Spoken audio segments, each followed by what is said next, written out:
حضرت عائشہ صدیقہ کی وفات کیسے ہوئی اور ان کی قبر مبارک کہاں واقع ہے؟ حضرت عائشہ صدیقہ رضی اللہ عنہا دی وفات اپنے گھر ہوئی اور وہ بیمار رہی ہیں. صحابہ کرام پوچھن واسطے جاندے ہیں. حضرت عبداللہ ابن عباس نبی پاک دے پتریر حضرت علی پاک دے پتریر وہ حاضر ہوئے کہ حضرت عائشہ رو رہی ہیں کہ وہ عرض کر دیں اما فکر دی کیڑی گل ہے، تسی اکھ نوٹنی ہے تو سیدھا نبی پاک دی بارگاہ جانا ہے، سیدھا جنت تے چلے جانا ہے، تانوں فکر دی کیڑی گل؟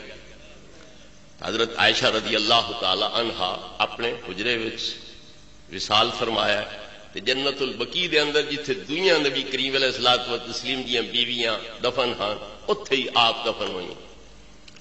آپ دا حجرہ ہے وچ نبی پاک دا مزار ہے، ابو بکر صدیق دا مزار ہے، حضرت عمر دا مزار ہے.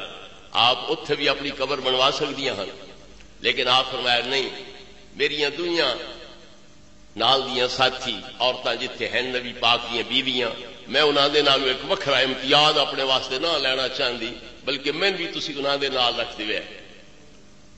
آپ کی یہ وصیت ہے، چنانچہ جنت البقیع دے اندر باقی ازواج مطہرات دے نال انہاں نوں دفن کیتا گیا.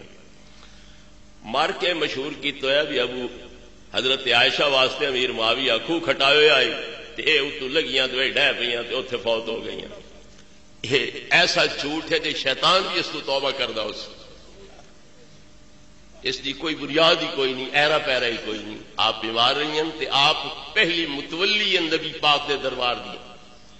جس زیارت کرنی ہویا سرکار دے مزار پاک دی وہ اجازت ہی نہ تھو لے کے تاں اندر حاضری دین رہی، مگر آپ دی مہربانی ہے کہ آپ آکھیا میں اتنے دفن نہ کریا ہے جی میں دنیا پھر نبی پاک دیا بیویاں نال ایک امتیازی شان والی بن ویسا جی میں نبی پاک دے نال دفن ہوا تے وہ اتنے وکھریاں دفن ہون میں اتنے نال رکھ چھڑیا. اور اصل حکمت یہ آئی کہ اتنے حضرت عیسیٰ علیہ السلام دا مزار بننا ہے. اصل وہ حکمت آئی جس واسطے آپ ادھر منتقل ہوئی تو اتنے حضرت عیسیٰ آنا ہے، انہیں وفات پانی ہے تو پھر چوتھی قبر اتنے حضرت عیسیٰ دی بننی ہے. تو قیامت کو اتو دو نبی اٹھی سن تو وچکار دو امتی اٹھی سن ابو بکر صدیق کے برکان.